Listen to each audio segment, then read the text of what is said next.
The tension mounted even further than it had been the past 2 days, as the distance between the two armies drew nearer.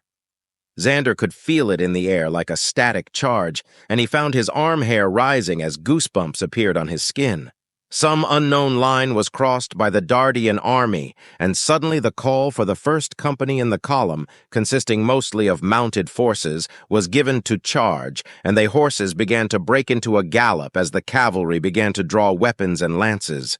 Another order was called out from the rear, and Xander could hear that it was Lord Vard's voice, even as far away as the man was near the center of the formation.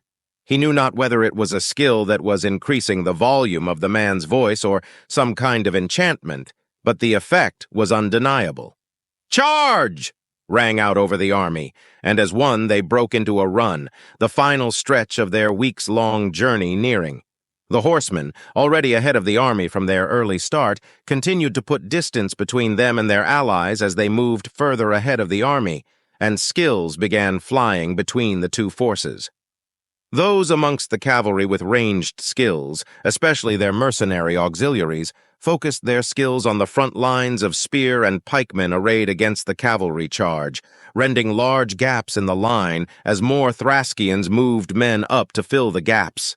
The Thraskian army answered the charge with arrows and skills of their own, as defensive skills flared up on both sides, bouncing arrows away and absorbing skills or deflecting them off course. The sound of metal on metal as the first line of cavalry met the forces of Thrask was thunderous. The continued pushing forward as deep as they could as their compatriots behind filled the gaps created behind them. Eventually, the sheer density of bodies slowed their momentum, and they were forced to begin fighting hand-to-hand from horseback instead of trampling over soldiers. Xander saw many of the horses begin to be taken down as they slowed or stopped. Some riders were crushed or trapped underneath their horses, slain before they could free themselves. Others continued to fight on dismounted, holding the gap as long as they could for the footmen to arrive and continue applying pressure.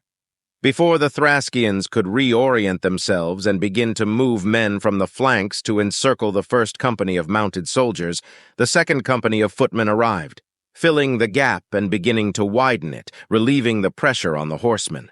The momentum of the Dardian push began to be regained, and they pushed forward again, drawing closer to the forces that had been left to face the southern gate. Xander turned to his teammates as their time to enter the fray was nearing. "Stay safe in there," he said. "I'm expecting every single one of you to make it through to the city. I'll be doing my best to support you from the air." Not waiting for a reply, he swept up into the sky, drawing forth his rifle and searching for suitable targets. There were many archers and ranged skill users quickly beginning to fire into the centrally massed group of Dardian soldiers. As the second company entered the fray, Xander could see that his teammates, Freyja included, were on one edge of the formation, already carving their way through the Thraskian forces and focusing on the enemy skill users with larger, flashier skills. Taking aim, Xander began to down the skill users that were throwing, casting, and shooting a variety of skills ranging from fireballs and ice storms to arrows that became a rain of snake and ripples that turned the earth to quicksand in portions of the field. One by one, men and women began to fall, large holes torn into their chests and torsos. By this point, the pressure and movement of the Dardian forces had forced the soldiers tasked with watching the gate to turn and face their new enemy or risk being taken from behind. Seeing that the majority of the most impactful ranged skill users had been taken out by himself, as well as the other mercenary teams who were joining the fray, some of whom remained near the edges of the fight, solely firing skills at archers and skill users, Xander decided that the best way for him to help break through would be to begin dropping grenades on the as-yet unengaged forces that the Dardians still needed to punch through. As he swooped lower over the enemy army, he began to become the target of skills and arrows as he did his best to dodge them. Arrows bounced off his armor, robbed of their momentum and unable to pierce his armor, while he focused more on dodging the skills he could see racing towards him. As he cleared the front of the Dardian forces, he began manifesting his grenades into his hands, dropping them into the enemy below him, detonating them as they fell to the ground. He flew in a straight line towards the southern gate, dropping his line of grenades, and as they fell and detonated, secondary explosions from explosive effect rippled outwards from his original explosion, shredding yet more Thraskians. Xander's efforts opened a small corridor in the Thraskian army, and his allies below quickly took advantage of it, pushing through to the end of the encirclement. As more and more Dardian bodies entered the fray, they began pushing outwards, widening the wedge they'd driven into the forces arrayed against them. Whoever was watching from the city must have been gathering their forces for just such a moment, because as soon as the Thraskian line was breached, the gates began to open, ushering forth a wave of fresh cavalry, sallying forth from the safety of the city and rushing to meet the other side of the Thraskian army and widen the gap from their end. As Xander was no longer confronted with specific high-value targets, he could snipe from the air, and he risked killing his own allies with his grenades. He looked about to locate his teammates. Finding them after a few agonizing moments, he dropped lower, folding his wings before opening them again nearer to the ground to slow his descent. 10 feet above the fighting, he stowed his rifle in his inventory, folded his wings, and deployed his automaton backpack. The spider-like legs of Pack absorbed the shock of the landing for him, one of them skewering a Thraskian soldier as he fell, throwing him slightly off balance. Lowering himself to his own 2 feet, he raised the spider legs, allowing the skewered man to slide off the leg, and deployed the claw and shield arms as well, ordering the Who apparatus to defend him as he moved through the throng to his teammates. "We've punched through!" he yelled at them over the din of battle. It was hard to be heard over the yells, screams, and clanging of steel on steel. "We need to widen the corridor for the wagons!" His companions acknowledged him with various nods or shouted confirmations, and together with the soldiers around them, they began a more concerted push to widen their portion of the gap. Xander found himself fighting side by side with Gabrelle, the young woman holder her own against the enemy soldiers, now that she had her own combat class. Xander decided that he should really make her a shield, as we caught her dodge a near hit from the corner of his eye. Her mace struck out against the attacker, the mace bursting into flames and searing the man's skin as it impacted against the side of his head, dropping him to the ground. Xander's automaton limbs were in constant motion, blocking nearby attacks and lashing out at any nearby enemy soldiers as he laid about him with his mace, breaking bones with every strike and eating through enemy armor even with a glancing strike. Slowly, open space began to form between the two edges of the corridor that Dardan's forces had created, and more was being made each moment. Seeing their time approaching, the wagons, still protected by the last 2 companies, began a slow roll towards the army, still out of range of arrows and skills. Xander found himself confronted with a hulking man, head and shoulders taller than he was, wielding a huge shield and a longsword in his main hand. The man clearly had multiple defensive skills, as Xander was not able to make more than a small dent in his shield, despite the massive impact of his ruined mace. The larger man was similarly unable to penetrate Xander's defenses, his blows deflected by Xander's own shield, as well as by his automaton arms. The one that did manage to bypass his defenses glanced harmlessly off his armor.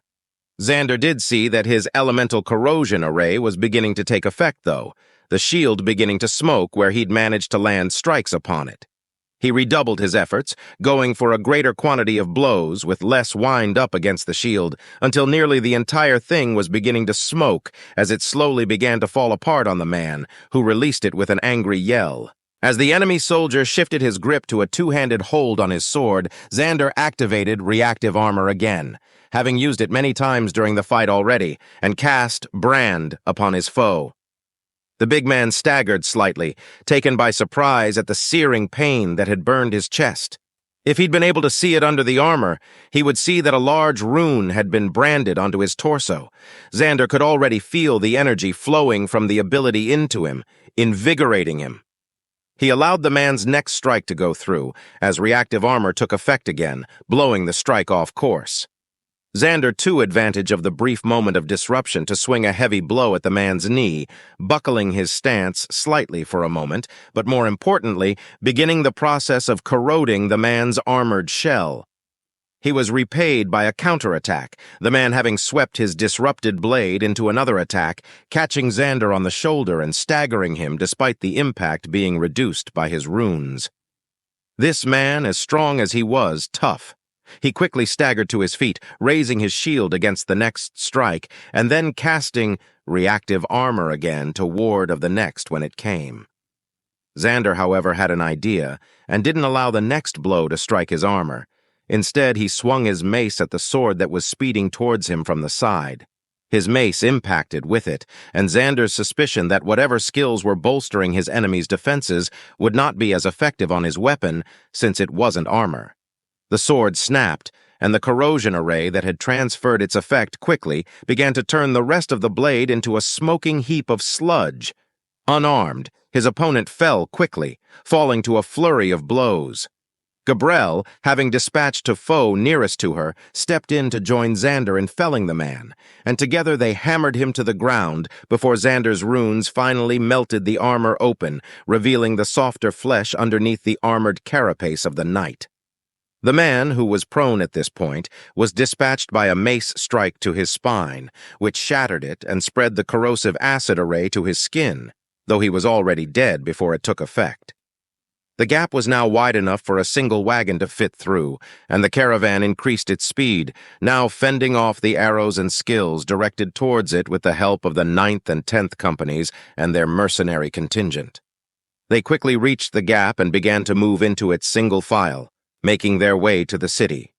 As the first wagon made its way through the entirety of the gap, riddled with arrows but still whole, a cheer went up from the Dardians, who redoubled their efforts.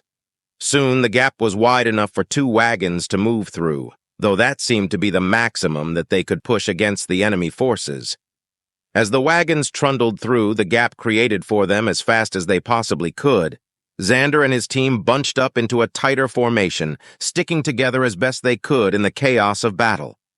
Now they just had to hold the line for the last wagons to make their way through, and they could begin moving with the rest of the forces to the city. "There! That's the last wagon!" Atrax called out, pointing to a wagon nearby. Xander realized that it wasn't followed by another wagon only once Atrax had pointed it out to them. "Let's move with it!" Graphus called out. "We don't want to end up encircled out here. Doesn't matter how much more skilled or higher leveled we are compared to them, they'd pull us down with sheer numbers." The team moved to cover the rear of the last wagon as the corridor began to close, soldiers slowly flowing out of it as the final wagon passed and making their way towards the city. Many found themselves isolated from their allies as they tried to leave, the Thraskian forces pressing into the areas that had been left empty by the Dardians and were cut down. Xander counted himself fortunate that they had decided to stick close to the final wagon, avoiding such a fate themselves. What followed next was even more brutal than the operation to punch through the Thraskian siege force. Now that they were all the way through, they were forced to fight a slow rearwards retreat as they backed up toward the city inch by inch.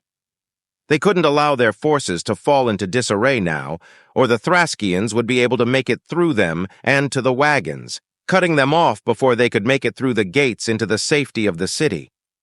Many more soldiers fell in this rearward action, as the Thraskians were finally able to bring their numbers fully to bear, pressing down on the front of Dardian line in an attempt to break them. It was only when they reached the range of the siege weaponry on the city walls that the soldiers of Thrask were forced to concede, as huge ballista bolts and hurled rocks began to fall among their forces, flung from the city wall. The Dardian soldiers quickly disengaged and made their way into Ilbeck, where they were greeted with cheers and fanfare from the defending soldiers as the gate was rebarred and the portcullis dropped once again, sealing the city from the outside once more. Lord Vard made his presence known by loudly asking, "Who is in charge of the city? Is Lord Etrus still in command?" A man on horseback, unarmored but wearing fine clothes, further in the crowd shouted, "Vard! By the gods, am I happy to see you! I'm still alive here, no thanks to those bastards outside." "Ah, Etrus. Glad to see you're still in one piece. Come, we have much to discuss. Let us get the supplies stowed and the walls fully manned again. Then we shall discuss amongst ourselves how to move forward." "By all means, Lord Vard," Etrus said more formally. "You're the savior of the day, after all." The two nobles clearly had some prior history and began amicably chatting as if they weren't in a besieged city following a pitched battle. Xander turned to his teammates and said, "Guess we should find Ural and figure out where we're staying." "Aye, that sounds like a fine idea. I could use a rest," Graphis replied. It took several tries, but one of the soldiers they asked had seen Captain Ural recently, pointing the direction in which he'd been seen. Making their way through the milling crowd of soldiers, they eventually spotted Ural, who was in conference with several of his lieutenants. As they drew closer, Ural noticed them and smiled. "Ah, my mercenary friends, I'm glad to see that you made it. You did good work out there, I hope you know. And Xander, I saw what you did, flying over the Thraskians and opening the last of the corridor. I'll putting in a recommendation for a medal for that. Once things calm down, you can be sure of it." "Ah, thank you, Captain Ural," Xander said awkwardly. "Now tell me, what brings you to me?" Ural asked. "Just wondering where we're going to be staying so we can set up and hopefully get some rest in," Frazee asked. Ural nodded understandingly. Well, we haven't been told anything about that yet, but I do happen to know that most of the buildings are empty right now. With Ilbeck being so close to the border, most of the citizenry fled soon after war was officially declared. There are a few stubborn holdouts, but for the most part, everything is abandoned. So just find yourself an empty inn and make yourselves comfortable. Just let me know which one once you find it so I can send a runner to you if needed." The mercenaries didn't need to be told twice and set off to find a suitable inn. They found a nice-looking one not far off and made their way inside. It was indeed empty, and they noticed that had, disappointingly, been cleared out of its stocks of alcohol already. They set up their things in the rooms of their choosing, and Atrax volunteered to be the one that would relay the inn of their choice to Ural. Settling in, and finally able to truly relax for the first time in 2 weeks, Xander laid out on the bed, allowing his armor to fade into his inventory. As he was finally drifting into what promised to be an absolutely amazing nap, he had a sudden, profound thought, as one does when they are about to sleep. Only this one was very relevant and very important to him. How was he going to feed Freya now? The supplies that had been brought with the caravan likely did not include much, if any, raw meat. Xander himself only had a small amount in his inventory, enough to feed her light meals for the next couple of days. He kicked himself mentally for not considering this issue. With an enemy army surrounding the city, how was he supposed to go out and get fresh meat? Wait, he thought, I have wings. I can fly over the encircling forces and maybe hunt for food to feed Freya. He could make himself another rune-powered freezer so that his kills could be kept fresher longer, and he wouldn't need to go out every day. He really hoped that his wings had enough power to lift him and a deer. He resolved to tell Ural of his need the next time he saw him. Maybe he could soften the ask by also offering to bring in fresh meat for the city on occasion. Mind set on his task, Xander began to wander the inn, grabbing any metal implement he could find. Pots, pans, and pewter mugs all were formed into sheets of metal that he melded together to create another hinge-lidded box. It was a mishmash of materials, giving it a somewhat patchwork look, but he didn't care much about that. He just cared that it would hold the frost runes that he began to carve on the inside of the box, quickly filling the empty space within with frigid air. Satisfied with his solution to the problem at hand, he made his way back to the room he had claimed and managed to return to his nap. If you love engaging stories like this, make sure to like, subscribe, and turn on notifications to stay updated with all the latest episodes from FY Stories.